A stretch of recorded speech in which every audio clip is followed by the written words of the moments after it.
ನಮಸ್ಕಾರ ಫ್ರೆಂಡ್ಸ್, ಎಲ್ಲರಿಗೂ ಹೆಂಗಿದ್ದೀರಿ? ಆರಾಮದಿರೇನ? ಈಗ ನಾನು ಮತ್ತು ವಿನಯವರು ಚಿಕ್ಕುಂದ ಹೈ ಚೇರನ್ನು ಜೋಡ್ಸಾಕತ್ತೀವಿ. ಅಂದರೆ ಇದನ್ನು ಎಲ್ಲಾನು ನಾನು ಓಪನ್ ಮಾಡಿ ವಾಶ್ ಮಾಡಿರ್ತೀನಿ. ಸೊ ಎಲ್ಲಾನು ಚಂದಂಗೆ ಒಣಗಿದ ಮೇಲೆ ಮತ್ತೊಮ್ಮೆ ಎಲ್ಲಾನು ಚಂದಂಗೆ ಜೋಡ್ಸಾಕತ್ತೀವಿ. ನಮಗಂತೂ ಭಾಳ ಯೂಸ್ ಆಯ್ತು. ಚಿಕ್ಕು ಸಣ್ಣಾಗಿರ್ತಾಗಿಂದ ಇದ್ರೊಳಗನ್ನ ಕೂತು ಊಟ ಮಾಡ್ತಾನು. ಈಗ ಫ್ರೆಶ್ ಆಗಿ ದೇವ್ರ ಪೂಜೆ ಮಾಡಿ ದೇವ್ರ ಮುಂದೆ ದೀಪ ಹಚ್ಚಾಕತ್ತೀನಿ. ಇದರಿಂದ ಡೇ ಸ್ಟಾರ್ಟ್ ಮಾಡೋಕೆ ಒಂದು ಪಾಸಿಟಿವ್ ಎನರ್ಜಿ ಫೀಲ್ ಆಗ್ತೈತಿ. ಸಾನೂನ್ ಸ್ಕೂಲ್ ಅಂತೂ ಆಲ್ರೆಡಿ ಸ್ಟಾರ್ಟ್ ಆಗೈತಿ. ಹಿಂಗಾಗಿ ಸಾನು ಸ್ಕೂಲಿಗೆ ಹೋಗ್ಯಾಳು. ಚಿಕ್ಕು ಈ ಟೈಮ್ನಾಗ ಮಲ್ಕೊಂಡಿದ್ದ. ಹಿಂಗಾಗಿ ನಾನು ವಿನಯವರು ಕೂತು ಬ್ರೇಕ್ಫಾಸ್ಟ್ ಮಾಡಕತ್ತೀವಿ ಆರಾಮ್ಸೆ. ಅದರ್ವೈಸ್ ನಮ್ಮದು ಬ್ರೇಕ್ಫಾಸ್ಟ್ ಮಾಡುವಾಗ ಕಂಟಿನ್ಯೂಸ್ಲಿ ಓಡಾಟನ ನಡೆದಿರ್ತೈತಿ ಹುಡುಗರು ಬೆನ್ನ ಹತ್ತಿ. ಆಮೇಲೆ ಈಗ ನಾನು ಆಫೀಸಿಗೆ ಬಂದೀನಿ. ಶ್ರೀದೇವಿ ಆನ್ಲೈನ್ ಕ್ಲಾಸಸ್ ವತಿಯಿಂದ ನಡೀತಾ ಇರುವ ಬ್ಲೌಸ್ ಮಾಸ್ಟರಿ ಕ್ಲಾಸ್ ಸ್ಟೂಡೆಂಟ್ಸ್ಗೆ ಬಂದಿರೋ ಡೌಟ್ಸನ್ನು ಪೂರ್ತಿ ಡೈಗ್ರಾಮ್ ಅದು ಎಲ್ಲ ತೆಗೆದು ಕ್ಲಿಯರ್ ಆಗಿ ನಾನು ಎಕ್ಸ್ಪ್ಲೇನ್ ಮಾಡಕತ್ತೀನಿ.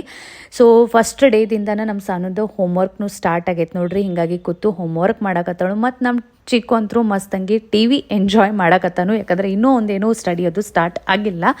ಟೆರೆಸ್ ಮೇಲೆ ನಮ್ಮ ಟೀಮ್ ಮೆಂಬರ್ಸ್ಗಾಗಿ ಒಂದು ವಾಶ್ರೂಮನ್ನು ಕಟ್ಸಾಕತ್ತೀವಿ. ಸೊ ಅದರದ್ದು ವರ್ಕ್ ನಡೆದೈತಿ. ಅದು ಪ್ರಾಪರಾಗಿ ನಡೆದೈತೋ ಇಲ್ಲೋ, ಎಲ್ಲ ಕರೆಕ್ಟಾಗಿ ಮಾಡಕತ್ತಾರೋ ಇಲ್ಲೋ ಅಂತ ಹೇಳಿ ವಿನಯವ್ರ ಜೊತೆ ಡಿಸ್ಕಸ್ ಮಾಡಿ ಎಲ್ಲ ಸೂಪರ್ವೈಸ್ ಮಾಡಕತ್ತಾರು.